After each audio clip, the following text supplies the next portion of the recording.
comment on the brand name World Athletics.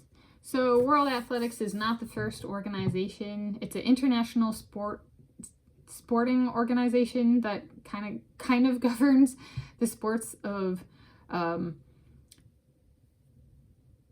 well, is it like athletics? So like track and field, indoor, outdoor, that kind of stuff. On the world level, it does not by any means regulate at like the local or national level. There's like our local track events have zero. Like if I ran a world record time, or the fastest time that's ever been run over there, it would not be World Athletics that ratifies that. World Athletics ratifies things at their own events, or if athletes are affiliated with World Athletics, then they ratify those times. However, there are people that have run times not with World Athletics and have run times not affiliated with World Athletics.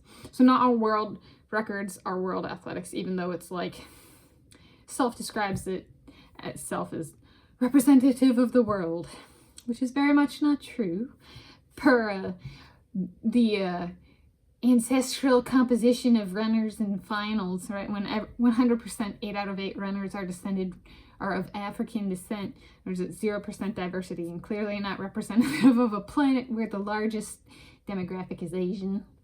The continent of Asia has its fair share chunk of the population. So it is a racist organization, but we've all kind of always known that, at least in my lifetime. Has always been the skew that direction, the bias, the favoritism. So let's talk about it. I'm going to talk about it. World Athletics as its own thing, and then kind of in the context of so it's the brand name World Athletics. It didn't used to be called World Athletics, and when it rebranded itself, it was like, this is the brand name. So they're treating themselves as a corporation now. And so it came after, so on its own, there was a bit of, it adopted the name World Athletics to be exclusive by design and not be representative of planet Earth and the countries on planet Earth. So there is a huge amount of ambiguity as to what the term world means in World Athletics. I'm a runner, my mile time, 1 mile run, I am a female, is 4 minutes and 47 seconds. I look at that and go, the ambiguity and the exclusive design and implementation of the brand name World Athletics is one where I will not be running at this any of their competitions, and I will not be a World Athletics affiliated athlete. Why? In part because in 2019, they decided to rebrand themselves and call themselves World Athletics. And at that point in time, they're partway through an 8-year ban on all Russians, saying Russians are not allowed at their competitions and stuff like that. So they decided that World Athletics is inclusive of everyone. However, they implemented it at a time, and then in 2022, FINA copycatted World Athletics, which is now World Aquatics. FINA is now World Aquatics. They copycatted. So what they have is a ban in place on 1 or more countries, and all peoples, ancestral and otherwise, from that country. In this case, Russia, and they say, okay, now we're representative of the world, everybody can compete, but their ban is still in place on all Russians. So world means everybody except for the banned countries. So in 2019, when they implemented the ban, or not implemented the ban, they implemented the ban in like 2016, which is like in its 8 years or something like that. So still, because it's still got some time to go on that ban. Or it was 2015 or something.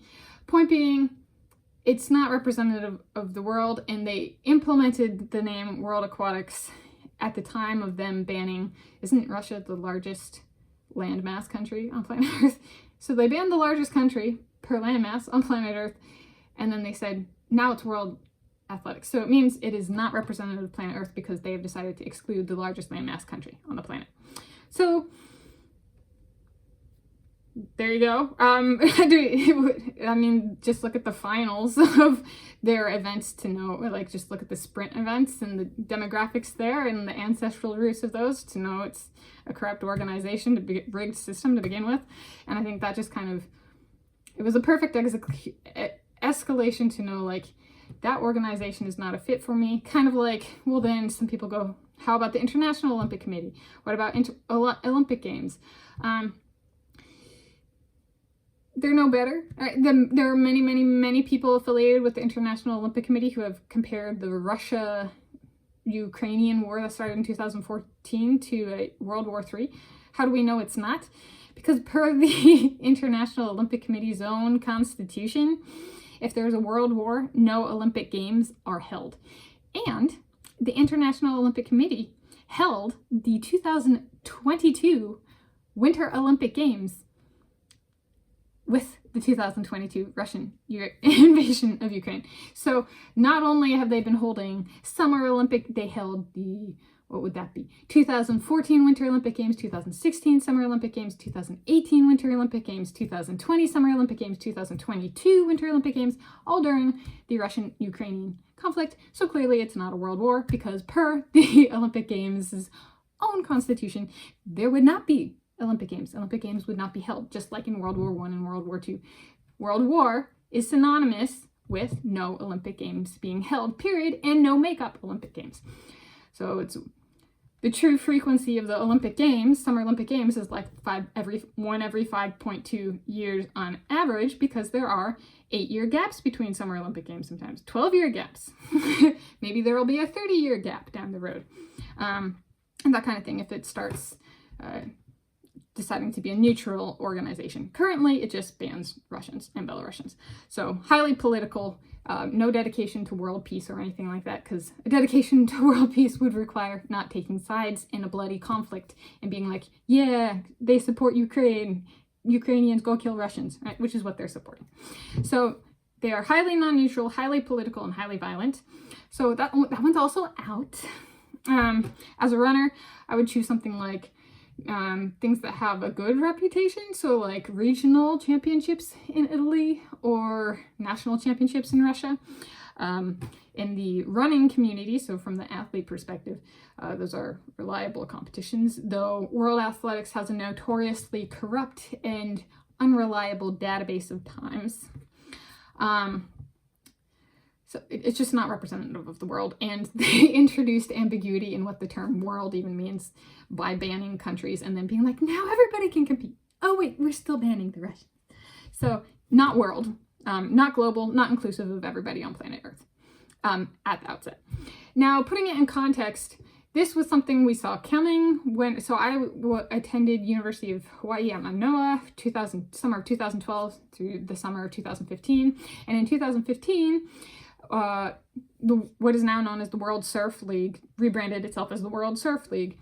And so that was something that was like social discussion the entire time I was there, was how corrupt this organization was, because what they're doing is they're taking just the top scorers and they're putting them as World Surf League athletes. It's a different, so surfing is big in Hawaii, for those who don't know, as a sport. And so I was living there, and so this was kind of the continuous talk of, well, the only good surfing organization, international surfing organization, is the International Surfing Federation, which is now known as the International Surfing Association, who represents amateurs and everybody, if so be, versus the World Surf League only focuses on professional athletes. World Athletics copycatted that structure in 2019, and World Aquatics copycatted that structure in 2022. So they focus on professionals, or political angles, or refugee angles, which is technically politics because it's profiting and capitalizing on political tensions between regions to be like, money-making angle, just make a movie about the refugees, blockbuster hit, more income for us.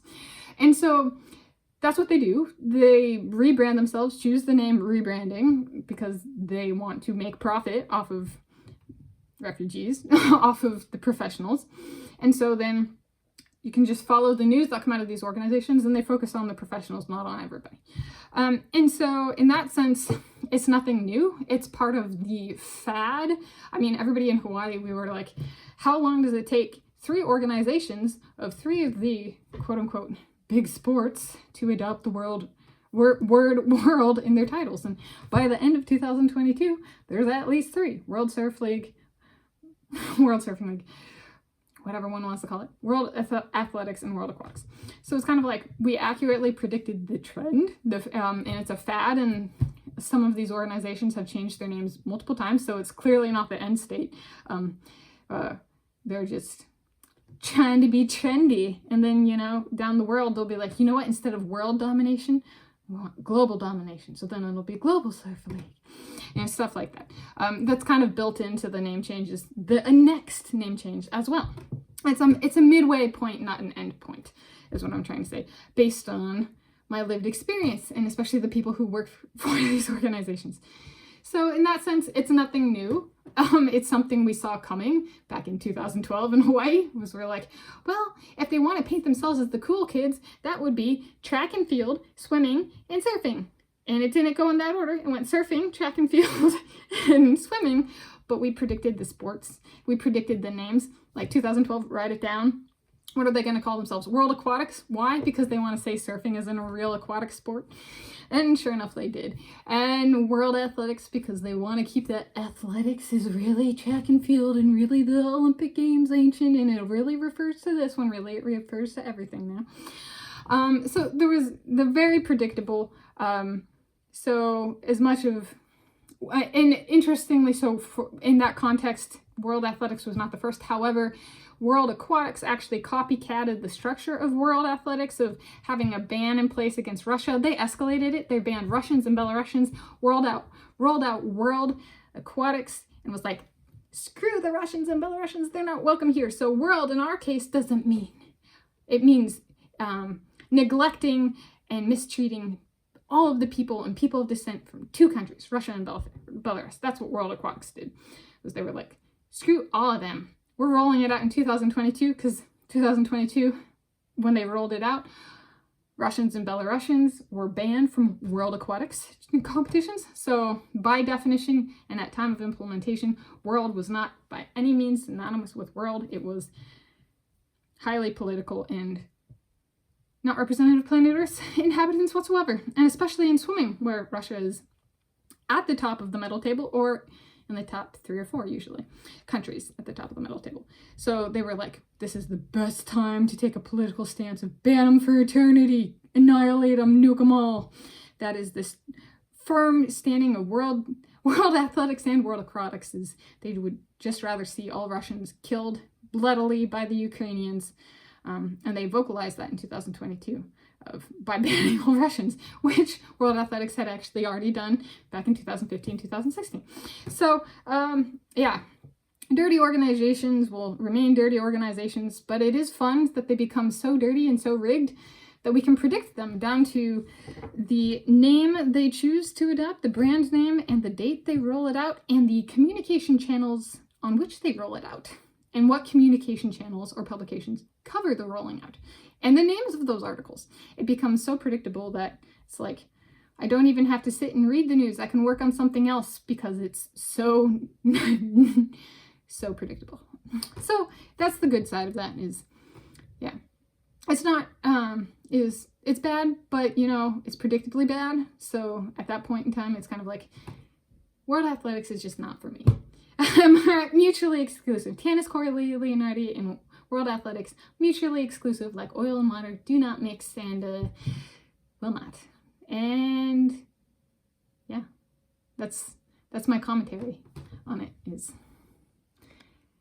well, it's serving those of African descent well, right? You can see that reflected in 8 out of 8 people in finals consistently being of African descent. So rigged in a certain way to favor certain racial and ethnic groups, and that's been consistent throughout my approximately 30 years of existence. So just, I would find something that's inclusive of everybody instead.